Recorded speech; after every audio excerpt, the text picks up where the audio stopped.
Dans les Balkans, près de la mer Adriatique, se trouve un pays appelé Bosnie-Herzégovine. Cet endroit est encore peu connu de certaines personnes. Certains d'entre vous connaissent peut-être ce pays et l'ont même visité. Il s'agit d'un ancien pays yougoslave qui possède l'une des deux côtes les plus courtes du monde, où musulmans et chrétiens vivent côte à côte. C'est là qu'a eu lieu la tentative d'assassinat qui a déclenché la Première Guerre mondiale. C'est le premier pays d'Europe à utiliser des tramways électriques. Dans cette vidéo, nous allons donc couvrir la capitale Sarajevo dans le cadre de notre voyage d'une semaine en Bosnie-Herzégovine. Nous partagerons quelques faits intéressants sur le pays et nos propres expériences dans la capitale. Comme toujours, nous commencerons par les aspects géographiques du pays. Si nous regardons la Bosnie-Herzégovine sur la carte, nous pouvons voir que la Bosnie-Herzégovine a une superficie de 51 000 km². Comparons sa superficie avec celle des pays voisins des Balkans. La superficie du pays est plus petite que celle de la Serbie, mais presque aussi grande que celle de la Croatie. La Bosnie-Herzégovine a une superficie beaucoup plus importante que le Monténégro. Il existe également une situation très inhabituelle liée à l'emplacement du pays sur la carte, qui est liée à ses frontières avec la mer. Beaucoup de gens pensent que la Bosnie-Herzégovine est un pays enclavé. Mais en fait, il y a une ville côtière appelée Neum à l'extrême sud du pays, ce qui fait de la Bosnie-Herzégovine un voisin de la mer Adriatique. Avec seulement 21 km de côte, le pays n'est pas très populaire pour le tourisme maritime. La ville de Neum possède la deuxième côte la plus courte du monde. Le littoral le plus court est celui de Monaco, avec une longueur de 4 km. On peut même dire que le territoire continental de la Croatie est divisé par Neum, la ville de Bosnie-Herzégovine qui fait face à la mer. Les Croates ont construit un passage appelé Pont de Pelježac au-dessus de la mer pour permettre au trafic de se poursuivre sans entrer en Bosnie-Herzégovine. Ils utilisent activement cette route. D'autre part, la Bosnie-Herzégovine compte aujourd'hui une population interne d'environ 3,5 millions d'habitants. Les villes les plus connues sont Sarajevo, la capitale, Mostar et Tuzla. La ville la plus peuplée est bien sûr la capitale, Sarajevo. Sarajevo est située dans la partie centrale du pays, sur la ligne médiane. La population de la capitale et des villages environnants est d'environ 700 000 personnes. Si l'on regarde de plus près la carte de la capitale, on constate que la structure centrale de la ville ressemble à un rectangle. Ainsi, lorsque vous vous rendez à Sarajevo, vous pouvez clairement voir que les foules et la densité du trafic circulent entre les lignes Est et Ouest. Par exemple, les vieux bazars historiques, qui sont les lieux les plus fréquentés et les plus touristiques, sont situés dans la partie orientale de la ville. Les centres d'affaires sont situés dans la partie ouest de la ville. La rivière Miljaka, également connue sous le nom de rivière Sarajevo, traverse le centre de la capitale et divise la ville en deux. En d'autres termes, comme dans presque tous les pays des Balkans ou d'Europe, la capitale de ce pays est construite autour d'une rivière. Si nous évoquons brièvement l'histoire du pays, l'histoire connue de la Bosnie et Herzégovine remonte à l'Empire romain. En 200 avant JC, l'Empire romain avait étendu son territoire à la géographie de l'actuelle Bosnie-Herzégovine. Au cours des siècles suivants, l'Empire byzantin et les tribus slaves ont commencé à opérer dans la région. C'est alors que commencent les conquêtes balkaniques de l'Empire ottoman. Par conséquent, le territoire de l'actuelle Bosnie-Herzégovine était entièrement sous contrôle turc en 1482. Le territoire de l'actuelle Bosnie-Herzégovine est resté sous contrôle turc jusqu'à la chute de l'Empire ottoman, soit une période énorme de plus de 400 ans. Bien entendu, à cette époque, les Turcs ont répandu leur culture et l'islam dans les Balkans. Aujourd'hui, on estime que 45% du pays est solidement musulman, principalement des Bosniaques du centre du pays.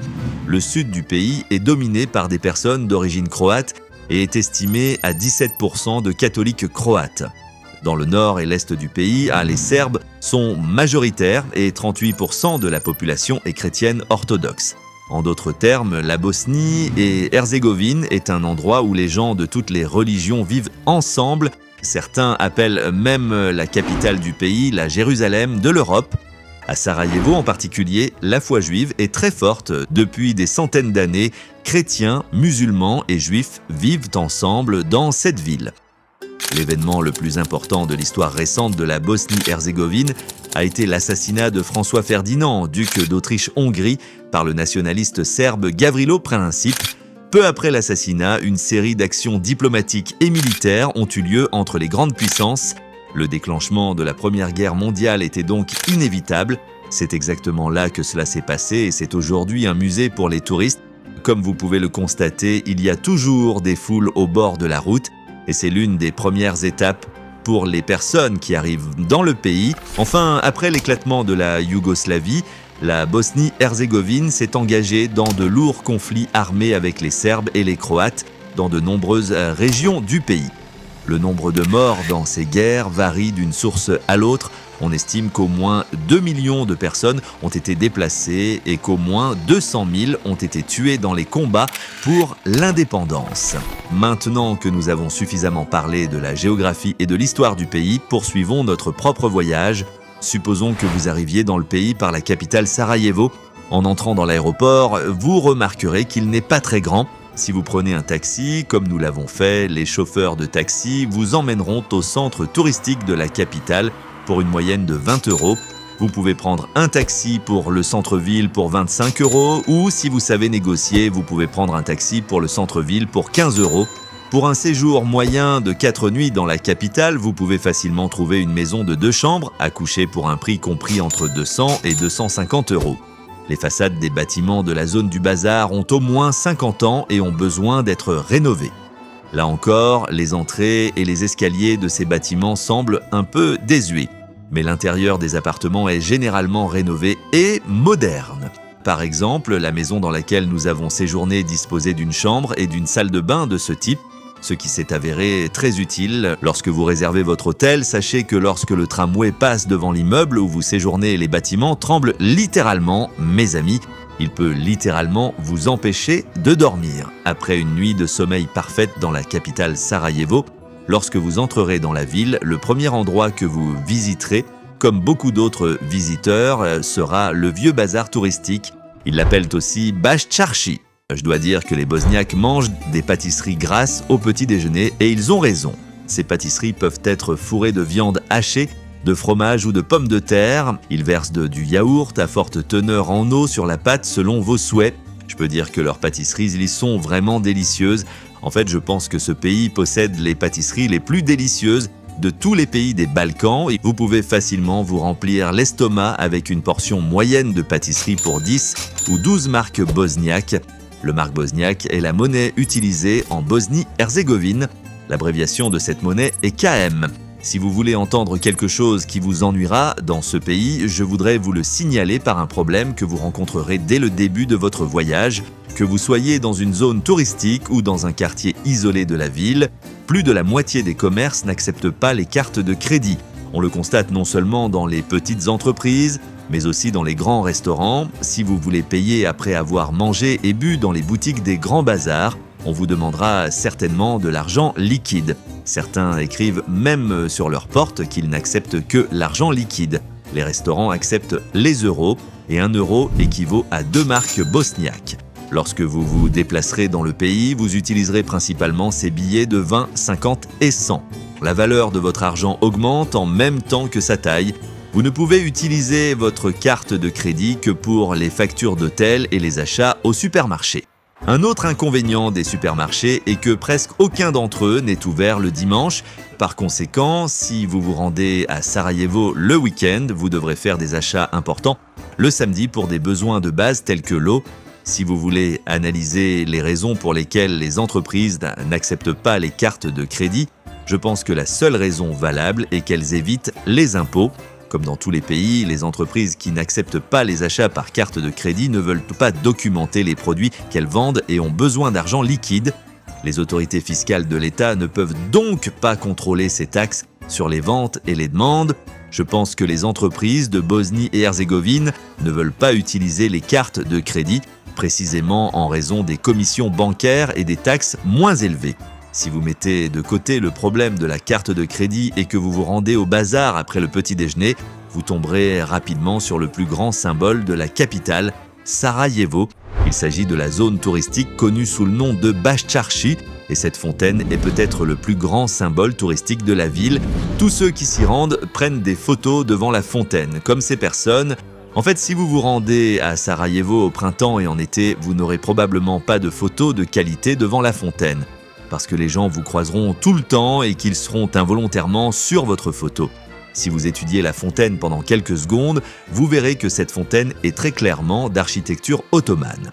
Après avoir conquis la Bosnie-Herzégovine, l'Empire ottoman a construit des mosquées, des auberges, des tours et des fontaines dans de nombreuses régions du pays. Ces fontaines étaient destinées à fournir gratuitement de l'eau aux personnes et aux animaux errants. Bien que Sarajevo ait connu une guerre majeure dans les années 1990, la fontaine située dans le bazar principal n'a pas été détruite et a réussi à survivre. La fontaine est ainsi devenue l'un des symboles emblématiques de Sarajevo. Il y a également des mosquées à différents endroits du même bazar et des fontaines où les gens peuvent boire de l'eau gratuitement. À mon avis, ne payez pas l'eau lorsque vous vous promenez dans le bazar et remplissez votre bouteille avec l'eau froide et délicieuse qui coule de ces fontaines. Parce que les commerçants de Sarajevo sont un peu décalés sur les prix de certains produits. Si vous achetez de l'eau dans un kiosque ou un restaurant du bazar, ils vous vendront une petite bouteille d'eau pour environ 1 ou 2 euros. Par exemple, s'il y a 2 personnes, il ne semble pas judicieux de payer 3 ou 4 euros pour 2 petites bouteilles d'eau. En se promenant dans la ville, il est souvent difficile de savoir qui est un touriste et qui est un habitant. En effet, le potentiel touristique de la Bosnie et Herzégovine est clairement constitué de personnes originaires d'autres pays des Balkans et présentant des caractéristiques génétiques similaires. Les Turcs, les Serbes et les Croates sont les visiteurs les plus fréquents du pays en termes de tourisme. Vous verrez de nombreuses personnes de tous âges dans la ville. Observons la structure humaine de la capitale. En ville, il y a beaucoup de belles jeunes femmes. Presque toutes ont l'air bien soignées et modernes. Certaines femmes peuvent être couvertes d'un turban, tandis que d'autres ont la tête découverte avec les cheveux apparents. Les femmes bosniaques ont la peau visiblement claire, voire majoritairement blanche. Certaines femmes portent des burqas colorés dans le cadre de leur foi. Ce sont ces femmes qui sont les plus religieuses. Par exemple, se rendre dans une mosquée de la capitale. Si vous regardez les personnes qui prient, ensuite, vous verrez que les femmes prient souvent dans la mosquée le corps couvert. Les hommes prient également dans les mosquées à différents moments de la journée. Les mosquées de Sarajevo ne sont pas seulement des lieux de culte, mais aussi des endroits où les gens se reposent et discutent à l'ombre. Les mosquées disposent de fontaines pour le culte et pour les besoins, et de l'eau propre coule de ces fontaines à toute heure de la journée. La majorité des habitants de la Bosnie-Herzégovine ont les yeux bleus et les cheveux noirs. La majorité des femmes mesurent entre 160 et 170 cm et ne sont pas en surpoids. Quant aux hommes, ils ont, comme les femmes, la peau blanche et les yeux majoritairement bruns. Les hommes sont grands et n'héritent pas génétiquement d'une barbe touffue. En tant que société, ils n'ont pas tendance à porter de longues barbes et sont le plus souvent imberbes. Les hommes et les femmes de Sarajevo sont extrêmement riches, modernes et soignés. Bien que le bazar soit vaste et élaboré, il arrive que l'on ne trouve pas de place pour y entrer.